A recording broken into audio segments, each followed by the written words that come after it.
Graça e a paz, Senhor Jesus. Amém. Vamos abrir a nossa Bíblia na primeira carta de Paulo aos Coríntios, capítulo de número 12.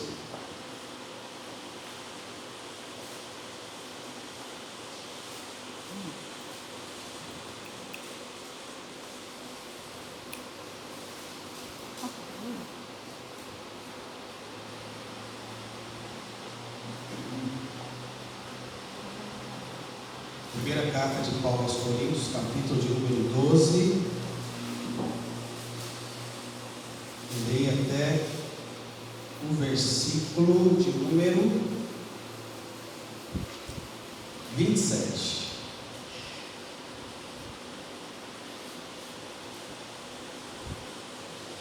Assim diz a palavra de Deus: a respeito dos dons espirituais, não quero, irmãos, que sejais ignorantes.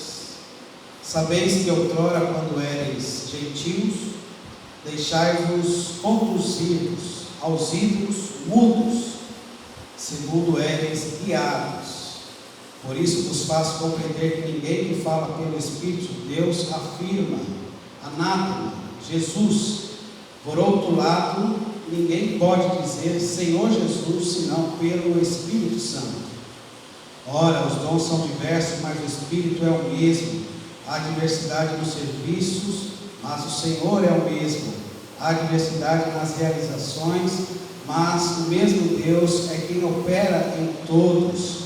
A manifestação do Espírito é concedida a cada um, visando um fim proveitoso, porque a um é dada, mediante o Espírito, a palavra de sabedoria, a outro, segundo o mesmo Espírito, a palavra do conhecimento, a outro, no mesmo Espírito, a fé, a outro, no mesmo Espírito, dons de curar, a outro, operações de milagres, a outro, profecia, a outro, discernimento de espíritos, a outros, variedades de línguas, e a outro, capacidade para interpretá-las. Mas um só é o mesmo Espírito, realiza todas essas coisas, distribuindo-as como lhe apraz a cada um individualmente. Porque assim como o corpo é um e tem muitos membros, e todos os membros, sendo muitos, constituem um só corpo, assim também com respeito a Cristo. Pois em um só Espírito todos nós fomos batizados em um corpo, quer judeus, quer gregos, quer escravos, quer livres, e a todos nós foi dado beber de um só Espírito. Porque também o corpo não é um só membro, mas muitos. Se disser o pé, porque não sou mão, não sou corpo, nem por isso deixa de ser do corpo. Se o ouvido disser, porque não sou olho, não sou do corpo, nem por isso deixa de o ser. Se todo o corpo fosse olho, onde estaria o ouvido? Se todo o ouvido, onde o olfato? Mas Deus dispôs os membros, colocando cada um deles no corpo como lhe aprouve. Se todos, porém, fossem um só membro, onde estaria o corpo? O certo é que há muitos membros, mas um só corpo. Não pode os olhos dizer à mão, não precisamos de ti, nem da cabeça aos pés, não preciso de vós. Pelo contrário, os membros do corpo que parecem ser mais fracos, esses são necessários. E os que não parecem menos dignos no corpo, a estes damos muito mais honra. Também os que em nós não são decorosos, revestimos de especial honra. Mas os nossos membros nobres não têm necessidade disso. Contudo, Deus coordenou o corpo, concedendo muito mais honra àquilo que menos tinha, para que não haja divisão no corpo. Pelo contrário, cooperem os membros com igual cuidado em favor uns dos outros. De maneira que se um membro sofre, todos sofrem com ele, e um deles é honrado, com ele todos se regozijam. Ora, sois corpo de Cristo e individualmente membros desse corpo. Oremos. Senhor nosso Deus e Pai, é muito bom, Senhor, estar na tua casa mais uma vez, nesse dia especial, que é o domingo, o dia da ressurreição de Jesus, o dia do nosso descanso, um dia separado, santificado para o culto, louvor e adoração do teu nome. Obrigado, Senhor, por esse privilégio que nós temos como igreja, de ter essa comunhão com o Pai, com o Filho, com o Espírito Santo. Obrigado, ó Deus, pelo privilégio que nós temos de ter a comunhão entre os nossos irmãos e irmãs aqui presentes. Oh Deus, nós queremos te agradecer, porque o Senhor tem cuidado de nós. Recebe o nosso louvor, recebe a nossa adoração, recebe, ó Deus, a nossa gratidão. E agora que nós lemos a Tua palavra, a palavra inspirada, ó Deus, pelo Senhor, em nome de Jesus, que essa inspiração, Senhor, vinda através do apóstolo Paulo, possa trazer a todos nós conhecimento, revelação da vontade do Senhor para a nossa vida, para a nossa casa, para a nossa família, para a nossa cidade, em nome de Jesus. E nós repreendemos, ó Deus, em nome de Jesus, todo e qualquer sentimento, pensamento, ó Deus, seta, contrária à Tua palavra. Submetemos, ó Deus, a nossa mente, o nosso coração, totalmente à palavra do Senhor, em nome de Jesus. Amém e amém. Amém. Glória a Deus. O tema da nossa reflexão é Igreja, Corpo de Cristo aqui na terra. Igreja, Corpo de Cristo aqui na terra. Irmãos e irmãs, vocês sabem que eu tive a oportunidade, vou dizer essa expressão, essa palavra, de pastorear em Brasília durante 4 anos. Assim que eu terminei o seminário, mudei para Brasília e fui ordenado em Brasília, na primeira IPI do Distrito Federal, e lá fiquei durante 4 anos. Brasília, como todos vocês sabem, é a capital do Brasil. Isso não é nenhuma novidade para nenhum de vocês. Vocês sabem também, a gente tem visto na televisão todos os dias, que lá em Brasília existe uma praça chamada a Praça dos Três Poderes. Nessa praça, que fica do lado do Congresso Nacional e um pouco do lado do Planalto, onde fica o presidente da República, essa praça é chamada de Três Poderes, porque lá temos o poder executivo, o poder legislativo e o poder judiciário. Um país democrático como o nosso, que tem esse sistema representativo como sistema de governo, essas pessoas que nós acabamos de dizer que estão todos eles, por incrível que pareça, a gente liga a televisão, estão todos eles se reúnem semanalmente, de terça a quinta-feira só, pelo menos parte deles, nesta praça. Então, se você for lá em Brasília, eu tive o privilégio de receber muitas pessoas que foram lá visitar, sempre gostariam lá de conhecer, mas por incrível que pareça, os deputados, senadores, juízes do STF e o presidente da República ficam praticamente 200 metros de distância. Nessas pessoas nós sabemos presidente da República, deputados, aqui eu vou colocar os nossos juízes, esses homens e essas mulheres, todos nós são escolhidos no nosso sistema representativo como nossos representantes. Isso para o poder, é muito importante a gente entender isso, para o poder secular. Para nós também. Eu conheço um pastor, não vou citar o nome dele, que ele teve a ousadia de dizer, e eu só vou tentar dizer a fala dele, mas vou corrigir um pouco a própria fala dele. Ele disse que a igreja é o 4º poder. E vou dizer aqui rapidamente, vou tentar ser breve, eu diria que a igreja é o 1º poder. Depois poderia vir o poder executivo, o presidente, o poder legislativo, o Congresso Nacional e o 4º poder judiciário. Mas a igreja, se a gente tiver uma leitura da palavra de Deus crítica, nós vamos perceber que a igreja deve ser, no Brasil, aonde quer que ele esteja, o 1º poder. Por isso que Jesus disse para os seus discípulos, lá em Atos capítulo 2, muito conhecido de todos nós: mas recebereis poder ao descer sobre vós o Espírito Santo, E vocês quem? Discípulos de Jesus, serão as minhas testemunhas. Então esse pastor, eu vi ele dizer isso, eu entendi o que ele quis dizer com isso, concordo com ele, só que talvez eu não colocaria o quarto poder, jamais. Eu colocaria a igreja como o primeiro poder. Mesmo que a sociedade secular não reconhece o poder da igreja. Há países, irmãos e irmãs, com outro sistema, todos nós sabemos, a gente está vendo isso todos os dias na televisão. Infelizmente o Brasil virou um país realmente politizado, se é essa a expressão correta. Se não for, depois a presbítera Darlene pode me corrigir, não é? O Brasil tem virado um país politizado, e agora a gente liga a televisão, a gente liga a internet, a gente percebe que o que as pessoas mais falam hoje é de política.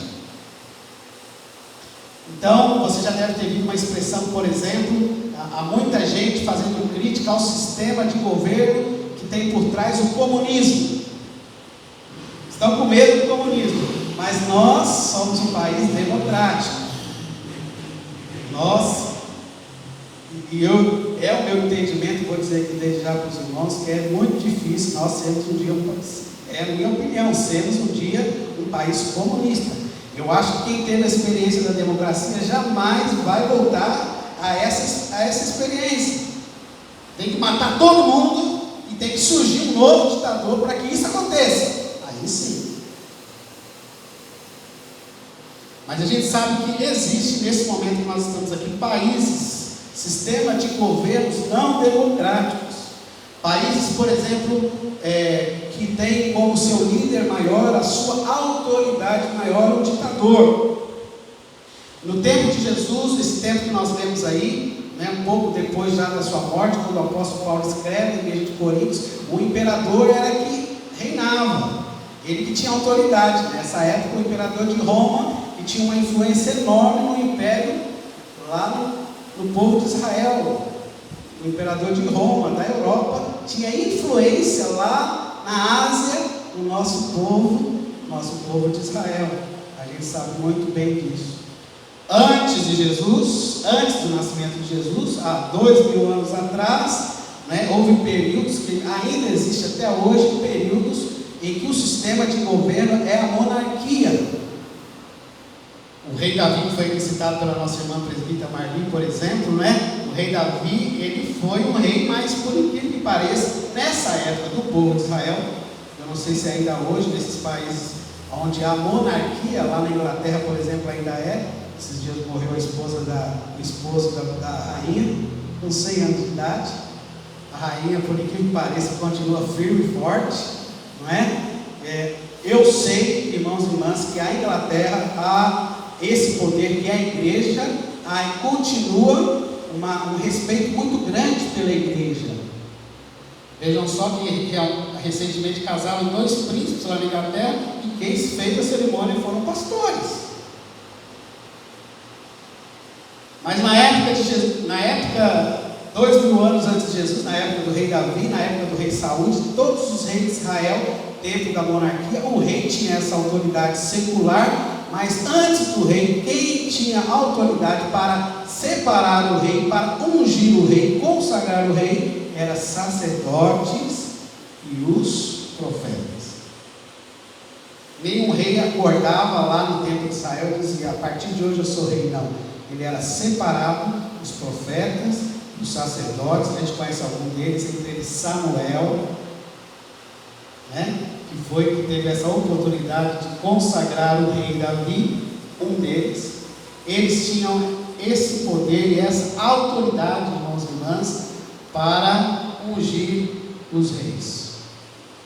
1 Coríntios, o texto que nós lemos, é conhecido como a primeira epístola do apóstolo Paulo à igreja de Corinto, que por incrível que pareça ficava na Grécia. Olha só, Paulo lá em Israel, escrevendo para os irmãos de Corinto, que ficava na Grécia. A data provável que a epístola foi escrita, essa epístola de 1 Coríntios, no ano 55 da era cristã. Então Jesus aí Jesus, nós sabemos da história de Jesus, a sua morte, a sua ascensão foi aproximadamente 33 anos, 20 anos depois, o apóstolo Paulo, da morte de Jesus, está escrevendo para esses irmãos da igreja de Corinto. Nesse momento que Paulo escreve para a igreja de Corinto, ele estava na cidade de Éfeso.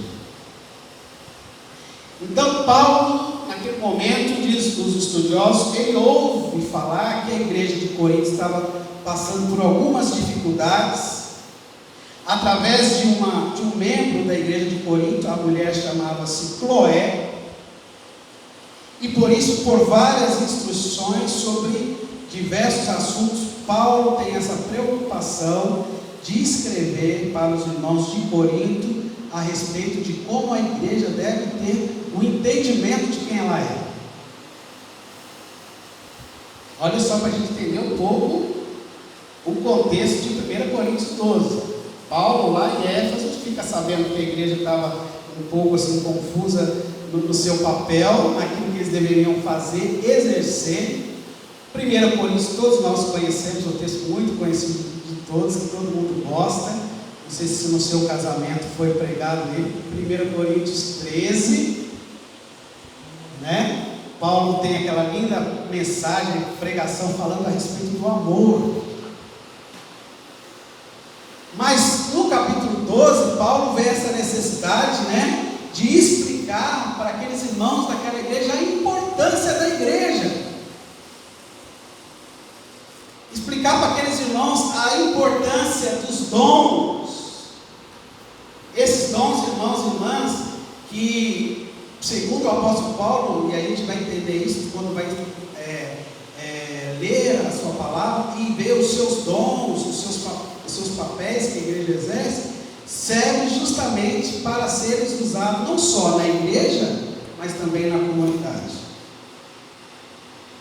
O apóstolo Paulo vai explicar que os dons são dados por Deus. Olha só que coisa interessante. Os dons são dados por Deus para um cumprimento, vejam só, para um cumprimento de uma obra aqui na terra.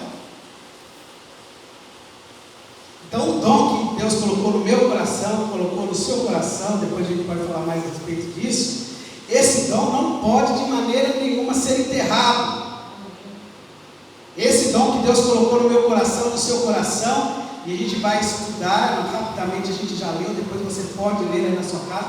Esses dons que Deus colocou em cada um de nós, eles precisam ser usados para o cumprimento da vontade de Deus aqui na terra. E Paulo vai dizer, irmãos e irmãs, que assim como no corpo, vejam só, assim como no corpo humano, cada um tem uma parte, tem uma função específica, assim mesmo, o mesmo deve ser aplicado quanto às manifestações dos dons espirituais na igreja, presta atenção, aqui a gente já viu bastante gente usando os dons, né? Cheguei aqui até a nossa irmã presbítera Darlene e falou assim: olha, hoje nós estamos aqui somando, né? Estava as irmãs cantando aqui, se eu não me engano, não sei se a Maria hoje foi a primeira vez, que cantou no louvor, a Valdirene, foi a primeira vez hoje? Olha só, né?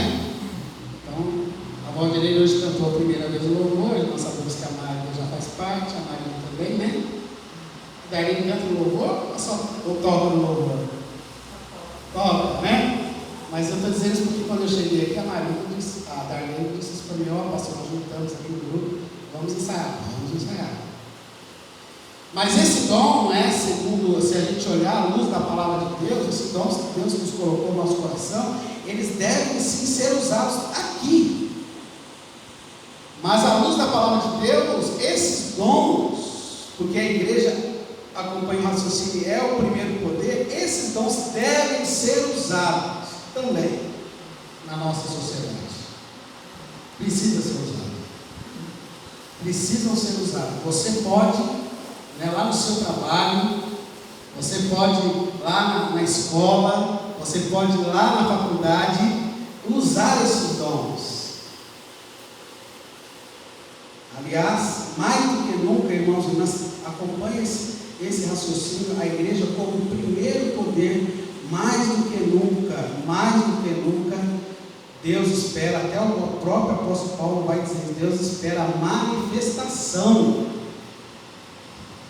Ele usa aqui também, de novo essa expressão, mas Paulo vai dizer isso, Deus espera, Deus deseja a manifestação dos filhos de Deus.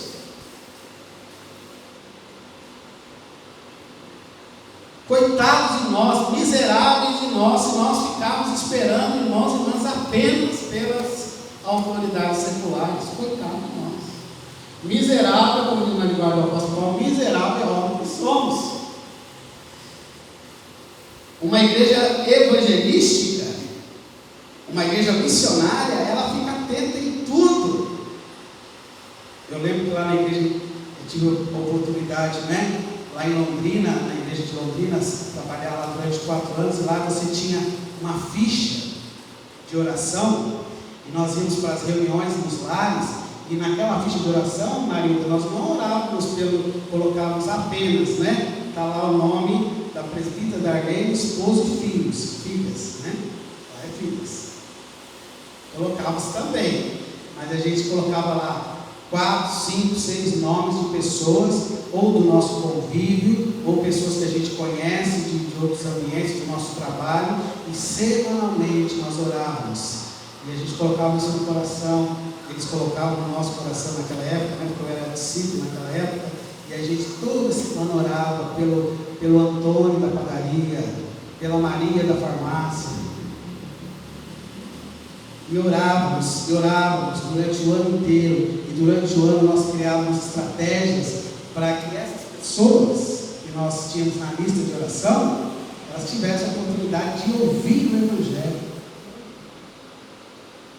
E eu tive essa experiência 4 anos na primeira igreja de Londrina, que eu fui membro de lá, acabei me tornando membro da primeira igreja de Londrina, e durante muito tempo a gente via esses resultados, porque foram 4 anos, e a coisa que a gente, a princípio, achava que era uma coisa quase que impossível, passava-se 2 meses, 3 meses, 4 meses, a gente via a Maria da padaria, a gente via o Manuel da padaria, sempre tem o Manuel na padaria, o José da farmácia, porque nós orávamos por eles, nós investimos tempo de oração por eles, e no momento oportuno, nós criamos situações para que eles pudessem conhecer a igreja, conhecer a comunidade, e assim cada um de nós pudéssemos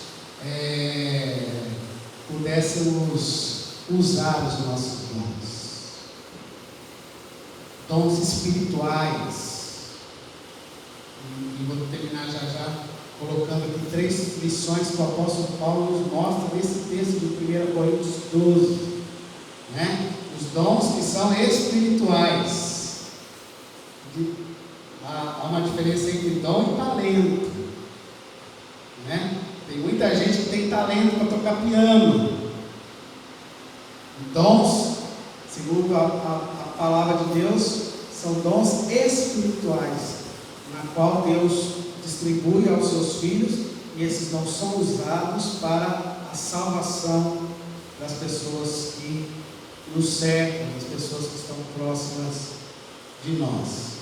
Então, quero, irmãos e irmãs, se você quiser anotar aí, depois eu posso mandar no WhatsApp, chamar a sua atenção para esse texto de 1 Coríntios 12, se você quiser voltar aí seu olho rapidamente para a Bíblia, 1 Coríntios 12, a primeira lição de Paulo aí para todos nós é que a igreja de Cristo, essa igreja primeiro poder,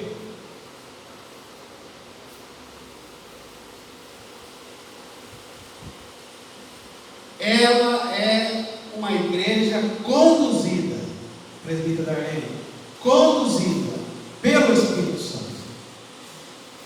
Olha aí, versículo 1. A igreja de Cristo, que eu vou colocar aqui como primeiro poder, igreja que não é conduzida, irmãos, pelo presidente da República, não é conduzido pelo governador. Segundo o apóstolo Paulo, a igreja de Cristo é conduzida pelo Espírito Santo, versículo de número 1 a 3. Paulo vai dizer: a respeito, irmãos e irmãs, dos dons espirituais, não quero, irmãos, que vocês sejam ignorantes. Então hoje aqui ninguém vai sair daqui com esse título de ignorante. Depois a Valdirene vai espalhar o vídeo aí, né? Não vai ter mais ninguém ignorante nesse sentido. Paulo está dizendo: não sejais ignorantes.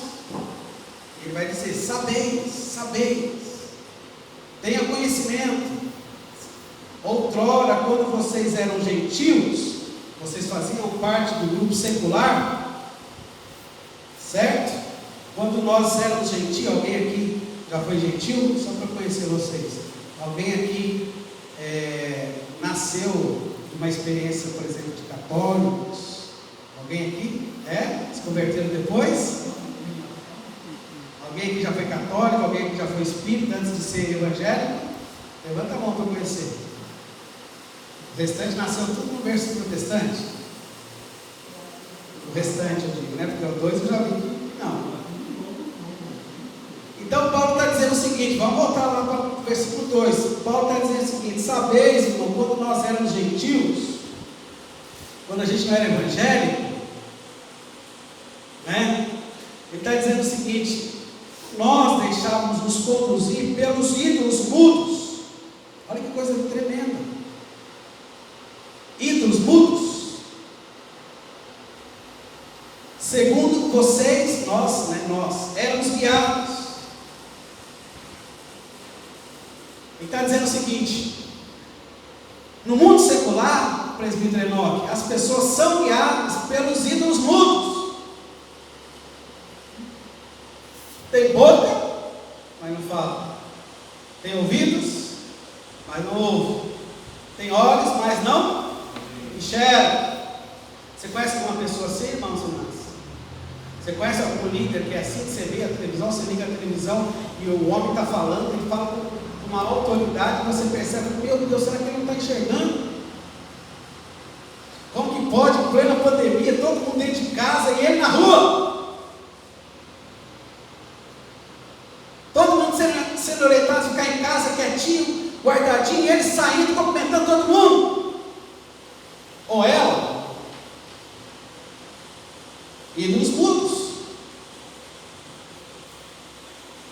Algumas imagens, né? A gente sabe disso, algumas denominações, imagens, literalmente imagens, mudos, que não falam. Você olha para ela, fica o dia inteiro lá conversando com ela e ela não fala com você.